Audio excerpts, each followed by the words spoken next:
Presidenta de la Nación, doctora Cristina Fernández de Kirchner. Recinto que, vale decir, la encontró muchas veces del otro lado. Del otro lado, claro, como senadora tantos años. Y como diputada. Y como diputada previamente.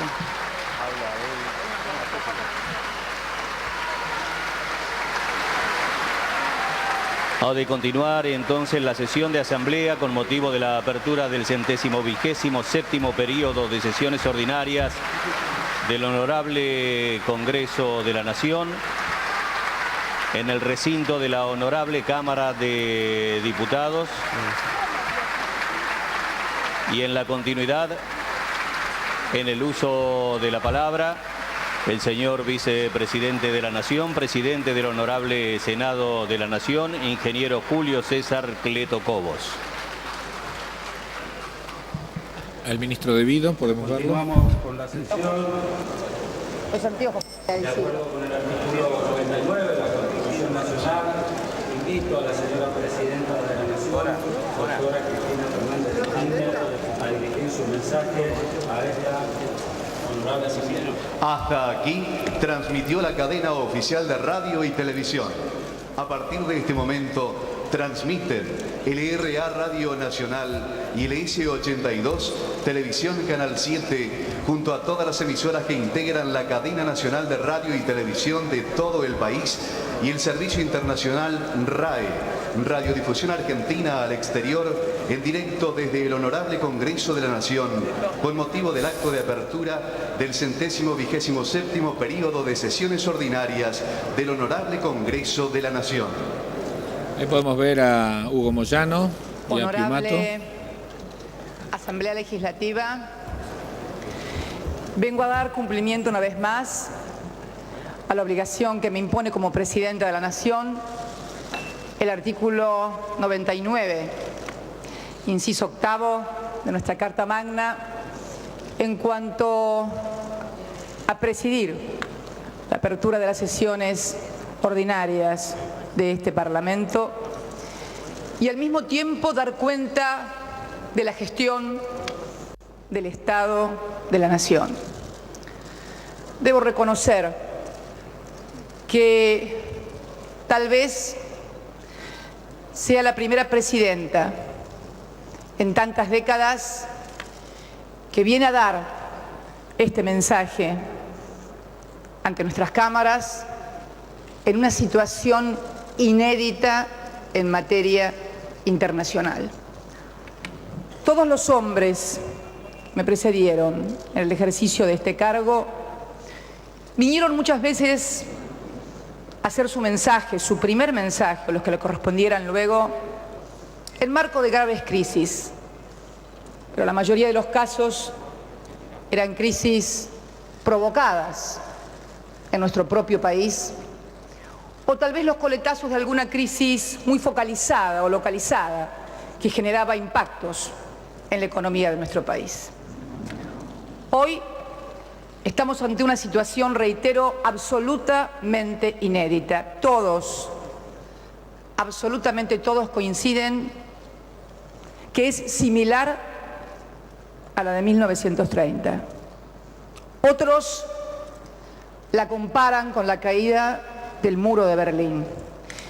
La diferencia con la caída del muro de Berlín es que en aquella oportunidad se les había caído a los que estaban del otro lado. Ahora los muros se nos han derribado a nosotros. Tal vez tenga que ver en esta situación, porque la historia siempre tiene concausalidades, que tal vez aquel derrumbe del muro de Berlín hizo creer a algunos o caer a algunos en los mismos fundamentalismos en que habían caído quienes habían construido esos muros. Los mismos. Aquellos que presuponían que el Estado todo lo podía resolver y que poco tenía que ver lo que quería cada ciudadano o cada ciudadana. Y luego este otro modelo que se impuso en lo que podemos denominar fundamentalismo de mercado, en el cual el Estado debía desaparecer, el mercado era el correcto asignador de recursos, la política casi una tarea de administrar lo que se tenía y fundamentalmente, más que compromiso, de transformación, resignación y acomodamiento en lo que se tenía. Los paradigmas han caído y vemos todos los días noticias que agobian: caídas de bancos, despidos masivos, fábricas quebradas. Parece que nada pudiera tener fin en este vacío sin fin. Y lo que es más importante, los que toda la vida pronosticaron lo que iba a pasar sobre nosotros, sobre ellos, sobre el mundo y sobre la historia, no aciertan en ninguna de las medidas, en ninguno de los diagnósticos.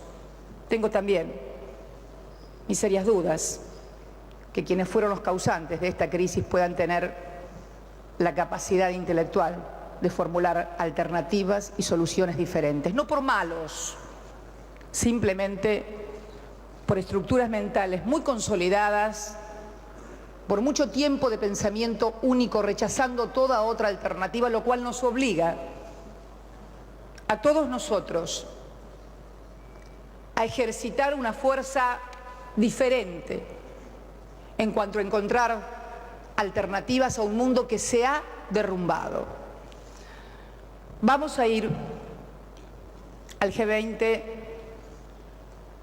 llevando las propuestas que venimos sosteniendo desde hace mucho tiempo, pero sinceramente creo que lo económico y financiero es solamente la punta del iceberg.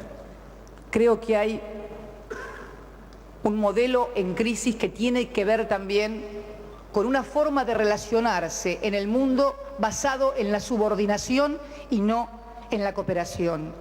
Basado fundamentalmente en que las reglas solo existen y deben ser cumplidas por los países débiles o emergentes. Y tal vez los que integran un selecto grupo que hasta ahora ha dirigido las economías, la finanza y la política del mundo no deben atenerse a esas reglas. Por eso pienso, sostengo y creo que no es solamente económica y financiera el problema. Al G20 vamos a ir con lo que venimos sosteniendo hace tiempo, desde el año 2003, en todos los foros internacionales. Pero que ya no se agota en la mera reformulación de los organismos multilaterales de crédito o en la propia organización política que es Naciones Unidas.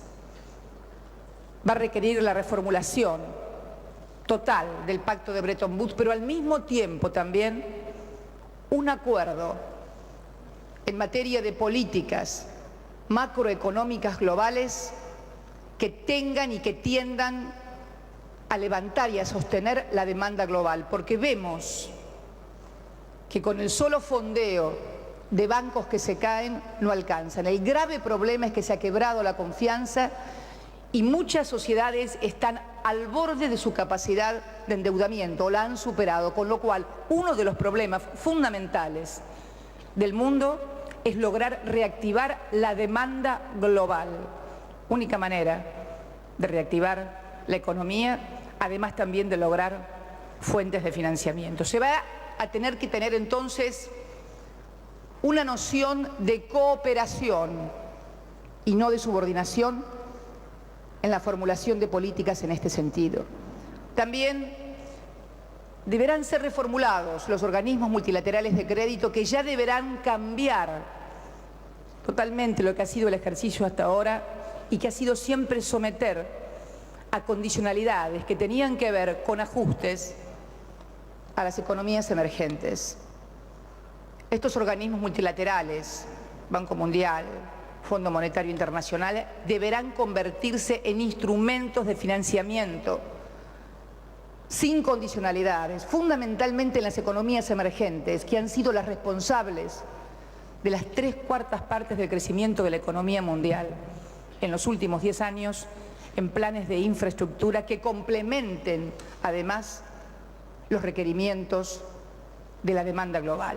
Por otra parte, deberá también regularse definitivamente a nivel global el sistema financiero, el movimiento de capitales, para que no se produzca la paradoja que tenemos hoy, donde precisamente desde los países emergentes que no han provocado la crisis, emergen y se trasladan hacia los países centrales los capitales. También llevaremos como propuesta a ese G20 la supresión de los paraísos fiscales. Se calcula que más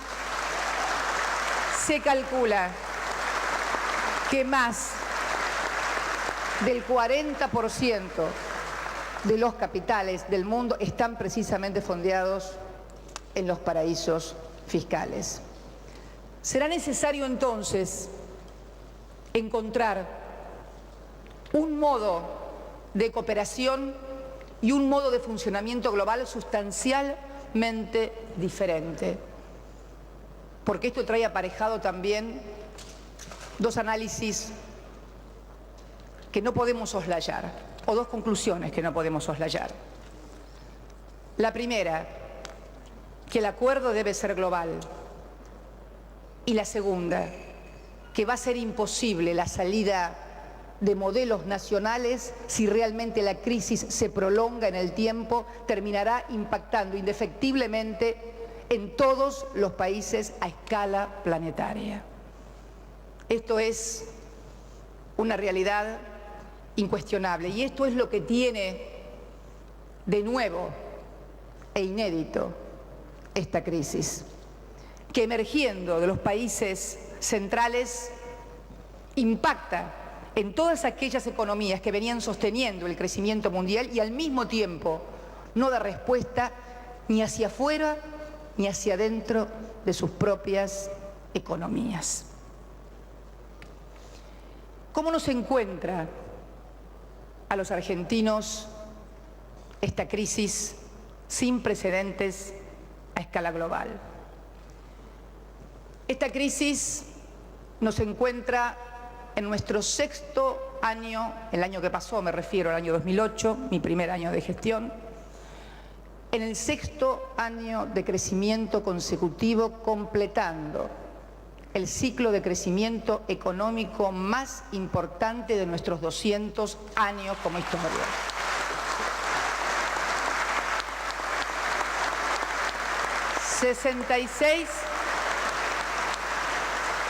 ...66% del crecimiento de la economía, 47 puntos se lo debemos esencialmente al mercado interno.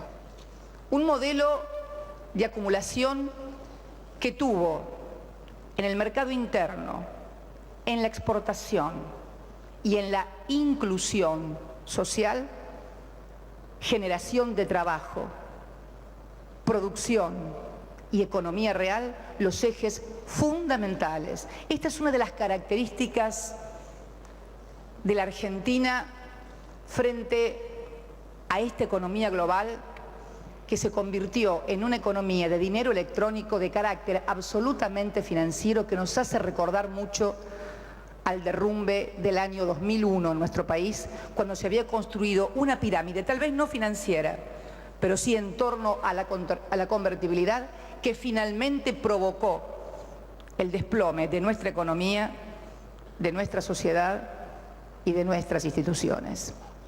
Nos encuentra además, a diferencia de lo que sucede en el mundo financiero global, con un sistema financiero que ha duplicado su capital en los últimos 5 años, que además ha pasado de tener al Estado como deudor, como acreedor neto, en base a que sostenemos con nuestros depósitos parte importante también de ese sistema. Sistema que además solamente tiene un 12% de sus depósitos en dólares, que además solamente puede prestar, de acuerdo a regulaciones internas, a sectores que también reciben ingresos únicamente en dólares. encuentra además a la sociedad y a ese sistema financiero con un nivel de endeudamiento que no supera el 20%, frente a economías como la estadounidense, por ejemplo, donde el endeudamiento de sus sociedades es superior al 100% de su Producto Bruto Interno.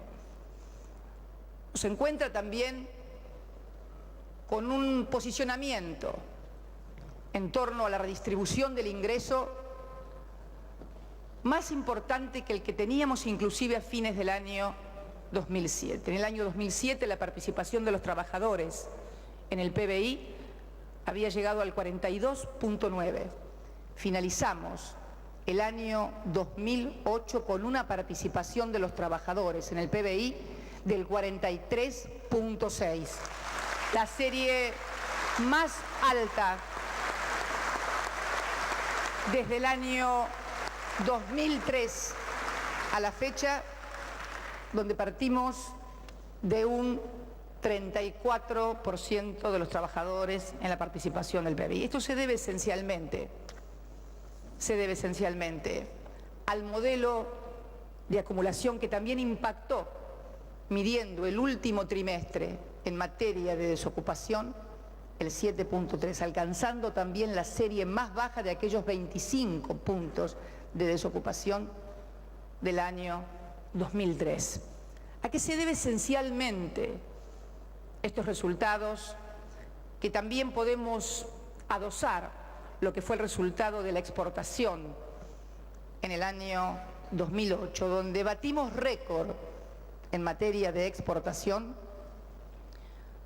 llegando a 70.124 millones de dólares sobre los 55.880 millones de dólares que fue el año 2007. Un superávit que significó el 4.6 de nuestro PBI, el más alto nivel de exportaciones y el superávit comercial más importante de la Argentina en toda su historia. Tiene que ver esto absolutamente con el modelo que veníamos desarrollando y del que, bueno, es decirlo, desde las usinas centrales que se cayeron en los grandes centros de poder, venían anunciando reiteradamente desde el año 2003 en adelante que indefectiblemente se derrumbaría.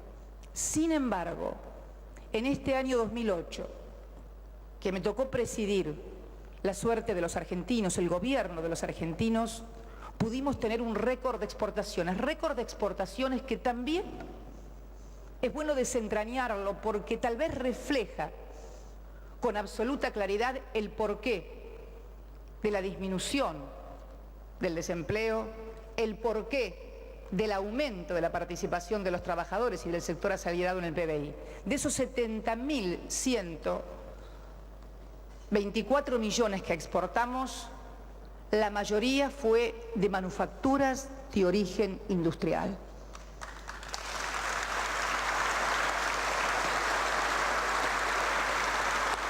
$25.000 millones de dólares tuvo el sector, por ejemplo, de exportación de cereales. Pero es bueno desentrañar las cifras también. De esos 25.000 millones de dólares de exportación del sector granario, 14.000 corresponden al sector de la agroindustria, es decir, aquella que agrega valor a la materia prima. Y además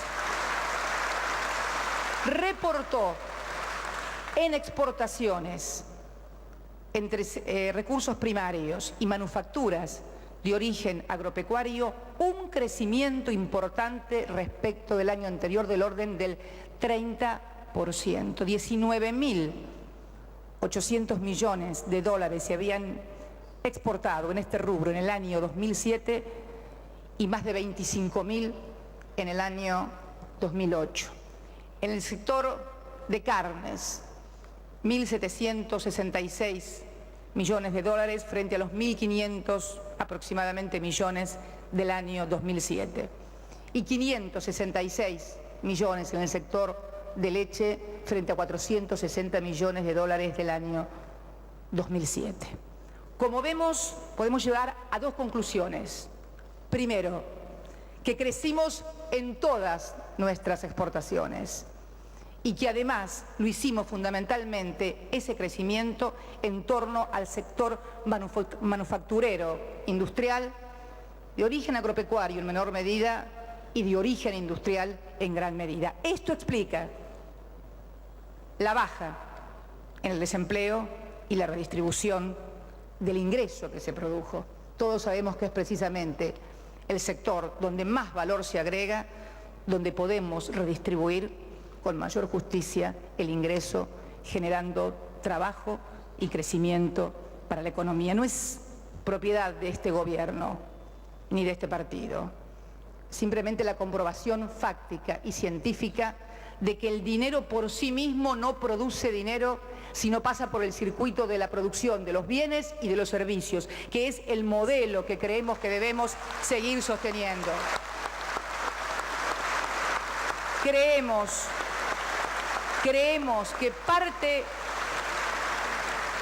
importante, yo diría total y fundamental, de la crisis de lo que se denominaba el primer mundo, pasó precisamente por creer que el dinero se reproducía a sí mismo, sin necesidad de articular con trabajo y producción. Esto es una economía financiera frente a nosotros, que siempre la Argentina ha querido construir sus mejores periodos históricos cuando ha basado sus políticas y sus gobiernos en la economía real. Esto es una comprobación que nos da nuestra propia experiencia histórica como país. Cada vez que dejamos de lado a la producción, al trabajo, a la generación fundamentalmente de riqueza a través del esfuerzo, es donde caímos en la fantasía de que pensábamos que podíamos vivir sin trabajar o siendo solamente un país de servicios. Creo que toda esa experiencia, la que hemos tenido nosotros como país, la que hoy podemos confrontar con el mundo, nos dice muy claramente cuál es el rumbo que debemos profundizar y seguir. También en materia y estructura de financiamiento, hemos tenido en este año 2008 que ha pasado un mejoramiento de nuestra ratio de deuda. Del 56,1% que teníamos de ratio de deuda sobre PBI, hoy, luego del refinanciamiento que hemos hecho de los PG, estamos en el orden del 49,1% de ratio de deuda sobre Producto Bruto Interno. Se acordarán ustedes que eran los PG. Los PG fueron los préstamos garantizables que se dieron a partir del famoso megacanje y cuyos vencimientos estaban calzados fundamentalmente durante el año 2009 al 2011. De estos 23.800 millones de pesos de PG elegibles, hemos financiado más de 19.000, el 80,20% de la deuda exigible que tenía la República Argentina, pero además lo hemos hecho con un ahorro concreto de 2.001 millones de pesos en materia de ese financiamiento, sin pagar además ningún tipo de comisiones.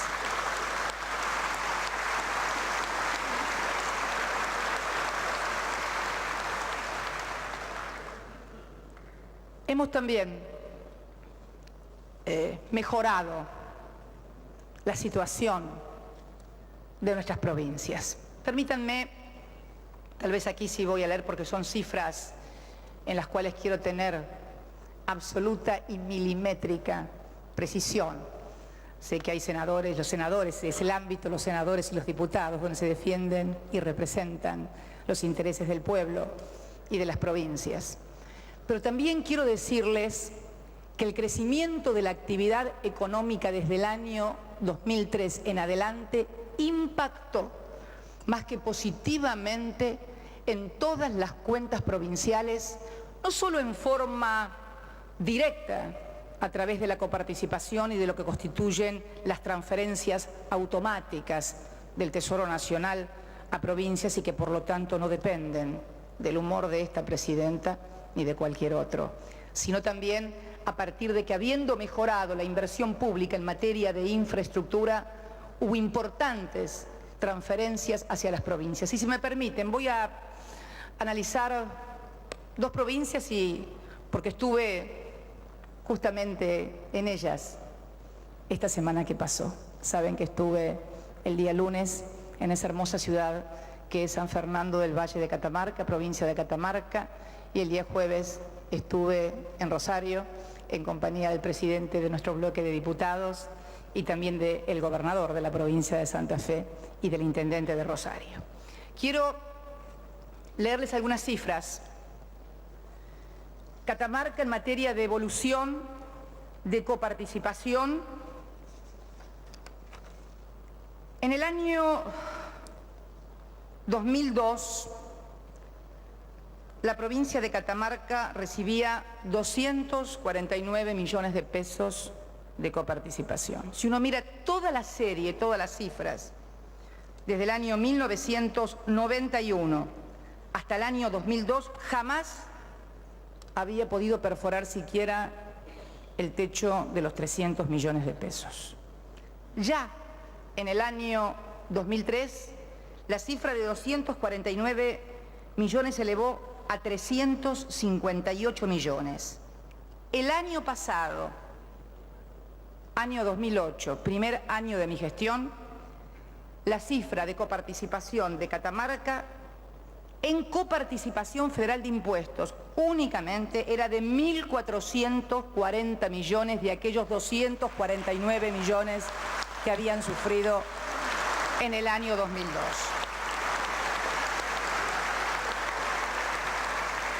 Si uno va además a otros recursos de origen nacional que también tienen transferencias automáticas, el subtotal se eleva a 1.826 millones de transferencia automática. Si además se le suman otras transferencias directas y otros gastos de la Administración Nacional, desde el ANSES, desde planes como el FONID, como los planes alimentarios, todo lo que constituyen las transferencias, más la obra pública, por supuesto, llegamos a la cifra de 2.883 millones. Le podemos sumar también los 181 millones, más de 181 millones que reciben concepto de subsidio para la generación eléctrica, que como todos ustedes saben, lo reciben todas las provincias y alcanza a los hogares, a los comercios, al alumbrado público y a la industria. Llegamos así a un total de 2.883 millones en el año 2008, frente a 2.338 millones que también había sido récord en el año 2007.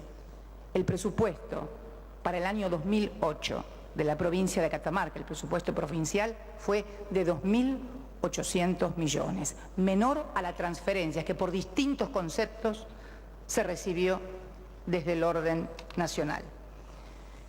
Podemos pasar a otra provincia, en este caso la provincia de Santa Fe, la segunda provincia con la cual estuve esta semana. Y cuando uno mira los números de Santa Fe, en el año 2002 habían recibido 800 millones en materia de coparticipación federal de impuestos. Nunca había perforado Santa Fe el techo de los 1.000 millones. Por primera vez perfora el techo de los 1.000 millones en el año 2003, donde recibe 1.162 millones de pesos, llegando en el año 2008 a 4.673 millones, casi 1.000 millones más durante el año 2008 que durante el año 2007.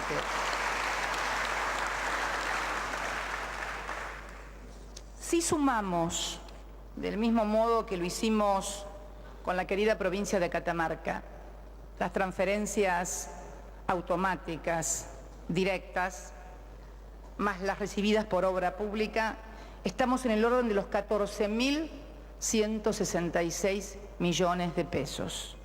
El presupuesto de la provincia de Santa Fe fue para el año 2008 de 11.000 millones de pesos.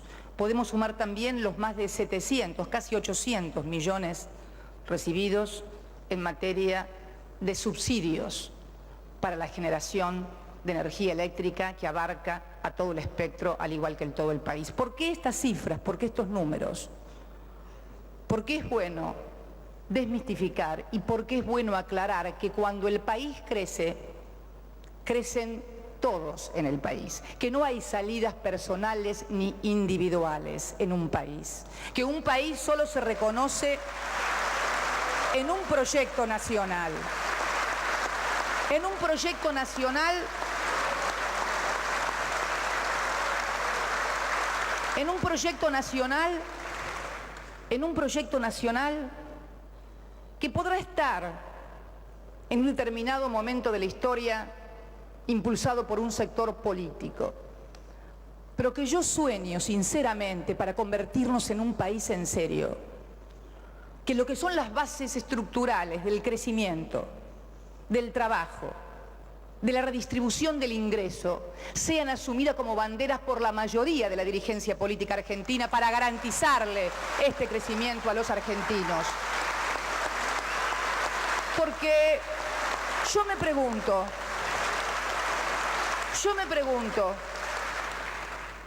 no ceso de preguntarme, ¿qué pasaría si esta crisis a nivel mundial hubiera encontrado a la Argentina en otra situación?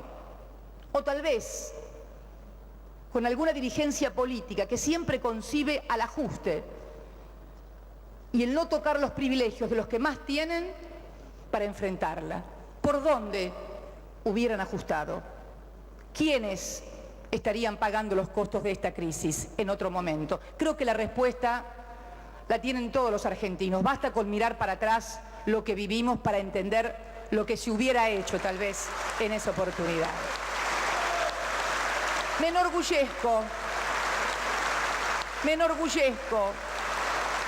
sinceramente me enorgullezco de formar parte de un gobierno que jamás envió a este Parlamento un proyecto de ley que restringiera las garantías o que quitara derechos a los argentinos, que le descontara salarios a jubilados o empleados públicos, jamás, ni tampoco que no hiciera de la memoria, de la verdad y la justicia también los ejes centrales de su gestión.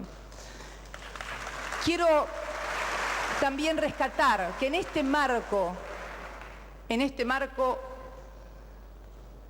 me enorgullezco de formar parte de este proyecto político que cuando uno lee los diarios en este tembladeral que es el mundo y solamente lee que hay despidos, que hay ajustes y que hay crisis, ha podido decirle a sus jubilados una vez más, como lo viene haciendo del año 2003, que van a tener un aumento del 11.69%.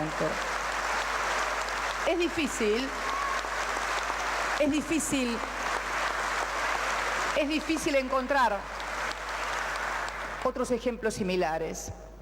Y en este caso puntual, quiero detenerme en este caso puntual de los jubilados. Allá me aplaude María América del fondo. Quiero detenerme en este punto central que son los jubilados porque siempre han sido una de las variables de ajuste en la República Argentina. He tenido también el honor de ser la presidenta que envió a este Parlamento para su tratamiento la ley de movilidad de salarios, de haberes, de pensionados y jubilados de la República Argentina. Y también ustedes haber tenido el honor como Parlamento, sobre todo mirándole la cara a muchos de ustedes, que muchas veces como oficialistas o como opositores han tenido que votar cada cosa, poder votar un aumento para los jubilados, no deja de ser una caricia en el alma. De esta manera hemos llegado una vez más a más de 6 millones de personas, 6.118.000 beneficiarios para ser más exactos, en los cuales también tenemos que acordarnos de ese 1.800.000 al que ya llega la moratoria, donde hemos incorporado a gente que se había caído de la producción y del trabajo y que luego, al cabo de una vida, por eso o porque tal vez algún patrón inescrupuloso no le había hecho los aportes, carecía del derecho a la jubilación. También le hemos dado a esos argentinos y a esas argentinas el derecho a tener un ingreso.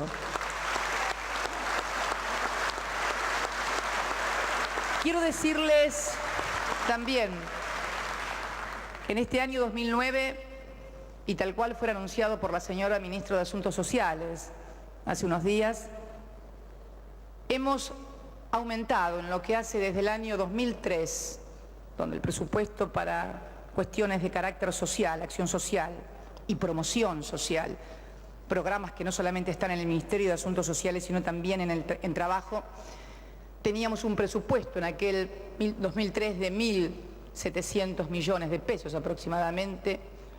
Este año 2009 vamos a tener más de 10.000 millones de pesos, lo que significa un aumento del 510% de recursos que asignamos también a los sectores que mayor grado de vulnerabilidad social tienen en la República Argentina. También hemos logrado en materia educativa, mañana vamos a inaugurar el ciclo lectivo en la provincia de Salta, en forma simultánea, inaugurar una escuela ahí casi en la frontera con Bolivia, más al norte de Santa Victoria, en Salta.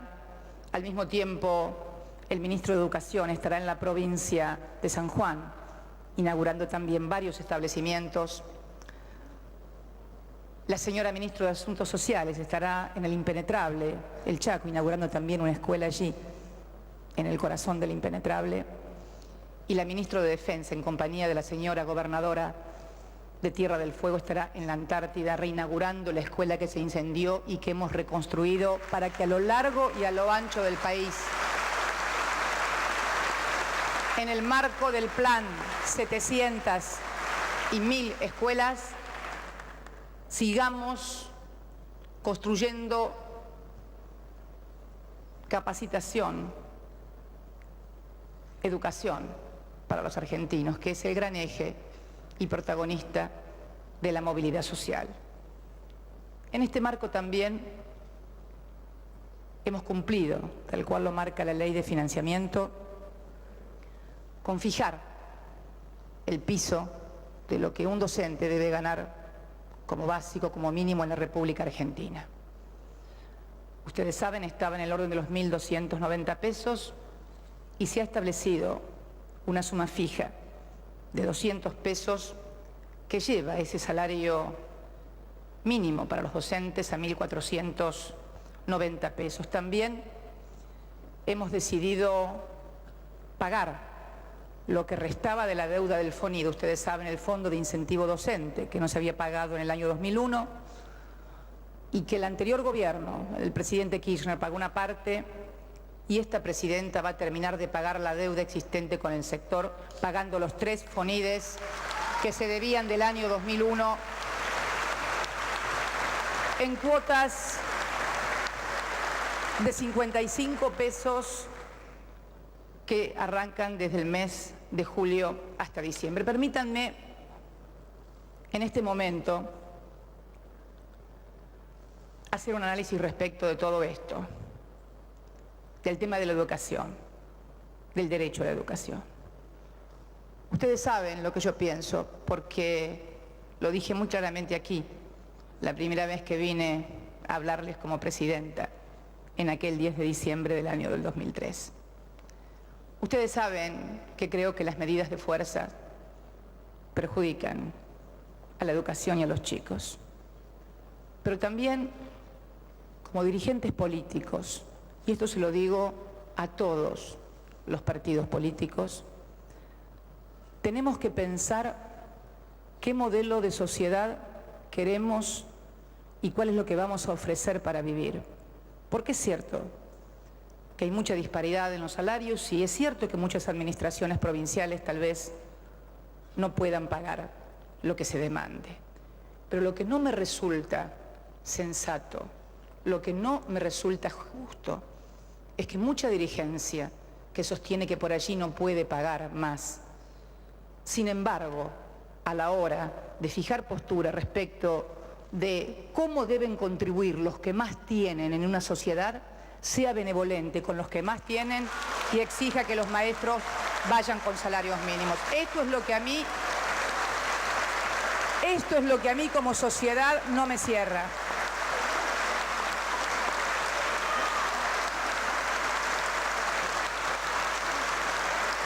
A ver, todos ustedes, la mayoría de todos ustedes han sido compañeros y compañeras mías de bancada, como oficialistas, como opositores. Pero es justo, es ético, es moral para aquellos que creen que la política y las decisiones de gobierno también se toman en el plano de la ética y moral, que por un lado le digamos a un docente que no le podemos aumentar más, lo cual es rigurosamente cierto, pero al mismo tiempo le digamos a los que tienen mayor capacidad contributiva, no paguen. Esto es lo que no me parece justo. Y esto es lo que tenemos que discutir como sociedad. Tenemos que tomar definiciones.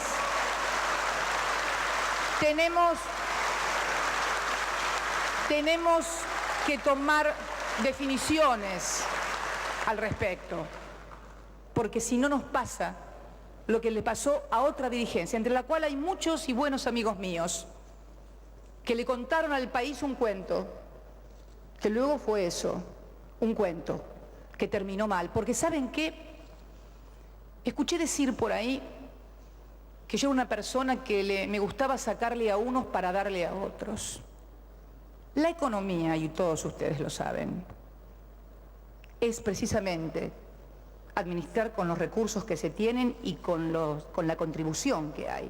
Siempre en economía lo que uno le asigna a otro es porque se lo está sacando a otro. Porque el único que pudo multiplicar los peces y los panes fue Jesucristo. El resto tiene que tomar decisiones en base a los recursos con los que se tienen. El resto,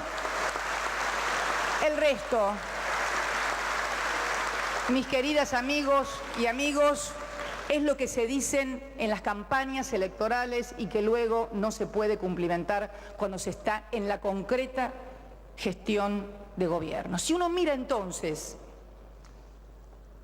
estos años o este año concreto de gestión con números muy puntuales, números estadísticos, resultados de recaudación, de ingresos, de actividad, de redistribución del ingreso, de exportaciones, de crecimiento de la actividad económica, de mejora de nuestros jubilados, que bueno, me había olvidado de decirlo. Nadie se siente ofendido por lo que voy a decir, pero me había olvidado de comentarles que cuando discutimos la ley de movilidad, aquí, en este ámbito, hubo una fuerte discusión acerca de qué índice aplicar. Me acuerdo que se decía que el índice que quería aplicar el oficialismo, o sea nosotros, el gobierno, le iba a dar mal a los jubilados. El 6% se llegó a decir. ¿Cuánto? 4, me apunta acá el presidente de la Cámara, que los debe haber escuchado, por eso me lo dice. Sin embargo, si hubiéramos aplicado el índice que quería la oposición, que yo calculo que lo hacía con las mejores intenciones, no creo que sea hacerlo con malas intenciones, hubiera sido menor que el que se aplicó. ¿Por qué? Porque esta presidenta decidió, en todo caso, cuando me vinieron a consultar en el bloque por las diferencias que había, apliquemos siempre el más alto. Pero si se hubiera aplicado el RIPTE, los jubilados hubieran cobrado menos. Primera, aprendizaje. No es bueno muchas veces oponerse por oponerse. Lo que es importante es que podamos discutir, razonar y entonces no hacer solamente ejercicio político de oposición, sino esencialmente trabajar por los intereses de nuestros representados. Quiero también decirles que todos estos números, tal cual me lo preguntaba el otro día un periodista en España, que el año 2008 fue en términos de rentabilidad,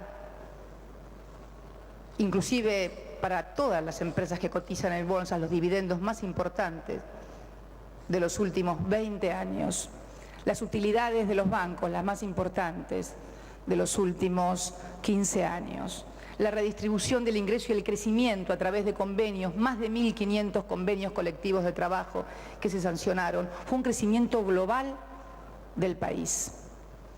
Creo entonces que este momento en que nos toma la crisis nos debe dar la necesidad de profundizar aún más el modelo en lo que hace a cuidar el trabajo, la producción y el empleo.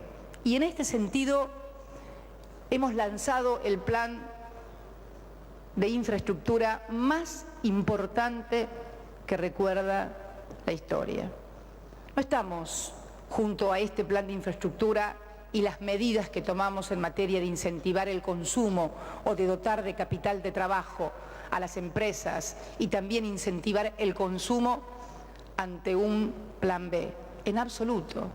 Estamos en las medidas contracíclicas para seguir sosteniendo el plan A, porque el que se ha derrumbado es el mundo que sostenía que este modelo estaba equivocado. Y tan es así que estamos destinando 74.000 millones de pesos a estos menesteres, 7 puntos del PBI, 57.000 millones de pesos para un plan de obras públicas de los más ambiciosos que se recuerden, esto para ser ejecutado en el corriente año, 6.600 millones para incentivar los préstamos de consumo, otros 6.600 millones para incentivar los préstamos de capital de trabajo y 3.800 millones en lo que son las políticas de ingresos. Todo esto, 7 puntos del PBI, para seguir sosteniendo, como bien lo decía, la generación de la actividad económica y el mantenimiento del trabajo, que es lo más importante que tenemos que cuidar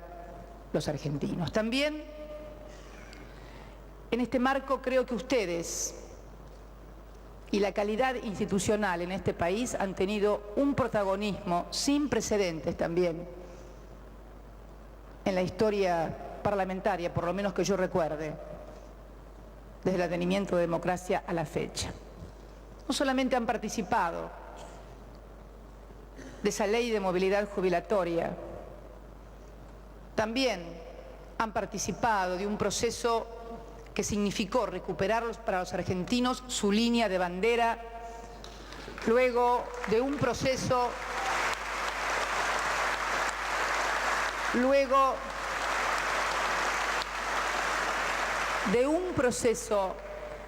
de deterioro de este servicio público sin precedentes. Hemos logrado acuerdo con todos los gremios y con todos los estamentos que conforman nuestra línea de bandera para volver a recuperar el prestigio perdido. Creo que también han participado en el tema de un instrumento que hemos diseñado y que es la ley de repatriación y exteriorización de capitales, más allá de cómo haya votado cada uno de ellos. Y permítanme decirles algo respecto de esto que refleja un poco la manera de abordar y tratar los problemas, muchas veces que perjudica no los intereses de un gobierno, sino fundamentalmente los intereses de un país. Sobre esta ley se dijo que el GAFI la iba a observar, que iba a servir para no sé qué cosas. Se fueron a hacer denuncias afuera del país, no denunciando a un gobierno, sino denunciando a la República Argentina. porque en definitiva quien había aprobado esta ley, más allá de cómo haya votado cada uno, es el Parlamento de la República Argentina. Es el Parlamento, es uno de los pilares, uno de los 3 pilares del sistema democrático. Sin embargo, porque el resultado no fue el que unos querían, algunos, no todos, sería injusto que generalizara, hicieron denuncias que luego fueron desestimadas, como no podía ser de otra manera, en el GAFI. Pero, si se me permite una digresión, y para reflejar cómo muchas veces se plantean las cosas ante la sociedad por parte de algunos medios de difusión. Ayer salió que un informe de Estados Unidos observaba a la ley de repatriación y exteriorización. La propia embajada de los Estados Unidos salió a desmentir esto. Hoy el título es que Estados Unidos analiza si va a levantar su veto a la ley de repatriación y exteriorización. Esta manipulación de la información realmente le hace mucho mal a la República Argentina y también a todos los ciudadanos que tienen derecho a acceder a una información correcta. Estados Unidos forma parte del GAFI, lo sabe cualquiera, con lo cual no puede haber habido error en la información. Tal vez es un horror la información, pero es otra cosa. Pero quiero charlar estas cosas con ustedes, parlamentarios argentinos, oficialistas y opositores, porque es necesario que algunas líneas básicas de comportamiento y de reglas democráticas e institucionales y constitucionales sean observadas por la totalidad de los partidos políticos. Porque si alguien denuncia que el Parlamento argentino, no el gobierno, el Parlamento argentino aprueba leyes para narcotraficantes y lavadores de dineros o terroristas, estamos ejerciendo una muy mala calidad institucional. Y este gobierno, que me ha tocado presidir desde el año 2007, ha hecho del tratamiento en el Parlamento y de la consulta al Parlamento sus decisiones más importantes y tal vez más trascendentales, que marcaron a fuego la gestión durante el año pasado, cuando esta presidenta tomó la decisión de remitir aquí al Parlamento, en el medio del conflicto con las patronales rurales, la resolución 125. Lo hizo precisamente para que el Congreso tomara la decisión y aceptó la decisión que ese Congreso tuvo de rechazar la 125. Y quiero hacer un ejercicio con ello para que veamos cómo muchas veces priman los intereses partidarios o simplemente especulativos y finalmente lo que se quería defender en realidad no era lo que se decía, sino tal vez tomar decisiones que descolocaran al gobierno. Si hoy la 125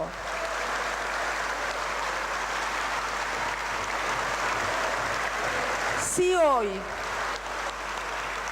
hoy la resolución 125 estuviera vigente, las alícuotas de los derechos de exportación serían inferiores a los vigentes. Pero además, los pequeños y medianos productores estarían recibiendo compensaciones. Pero además, los que estuvieran a más de 400 kilómetros, si mal no recuerdo, de los puertos estarían recibiendo los subsidios por flete. Hagan cuentas de cómo estarían. ¿Qué quiero decir con esto?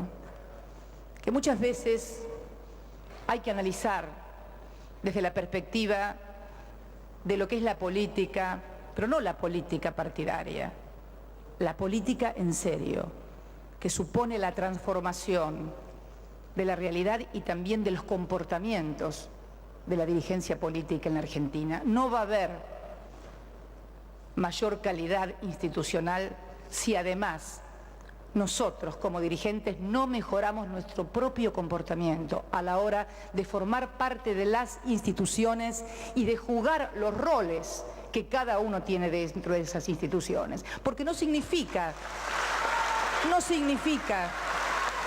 que los opositores Tener calidad institucional no significa que los opositores voten o piensen igual que el gobierno. Significa que en aquellas cosas que evidentemente mejoran la situación de lo que se está discutiendo, se apoye. Y luego, en las elecciones, cada uno de los argentinos pueda elegir quien a su juicio va a defender y representar mejor sus derechos como ciudadanos, como trabajadores, como empresarios, como comerciantes, pero al momento de decidir teniendo en cuenta eso, los verdaderos intereses. Cuando alcancemos eso, argentinos, ahí sí vamos a haber alcanzado la verdadera calidad institucional que demandan todos los argentinos, piensen como piensen y tengan el lugar que tengan.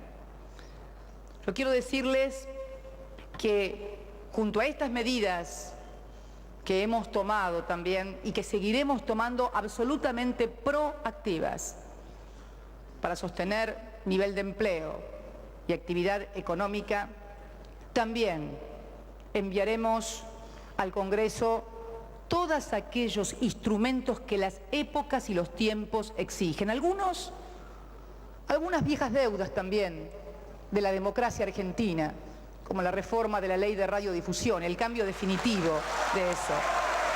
Vieja deuda de la democracia. Vieja deuda de la democracia. Y también nuevos instrumentos que den cuenta de los nuevos tiempos económicos y políticos que corren en la Argentina y en el mundo, donde ya no es necesario que se denoste al Estado, pero es necesario lograr instrumentos nuevos que nos permitan intervenir adecuadamente en la economía para preservar el trabajo y la generación de la actividad económica. Creo también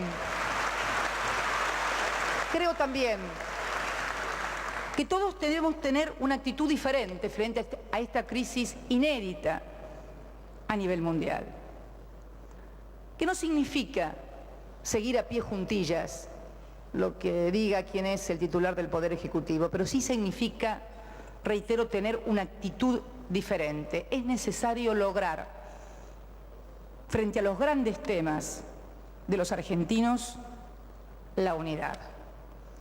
Es necesario que juntemos esfuerzos para preservar a la Argentina y a lo que hemos logrado en estos años, que de prolongarse la crisis tal cual como se preanuncia, impactará y convertirá al año 2009 en un año, como alguna persona que conozco dijo, en el año más difícil de los últimos 100 años. Esto que nos tiene que llevar a gobierno, a oposición, a sectores económicos, sociales y productivos, a saber que es necesario reconocer que en estos años que han pasado, con aciertos y con errores que los hemos tenido, es imposible no equivocarse. Desde una banca parece imposible no equivocarse cuando se es gobierno. Hay que estar sentado acá para saber lo que es gobernar un país y la República Argentina. Hay que estar sentado acá, o sentada, lo cual además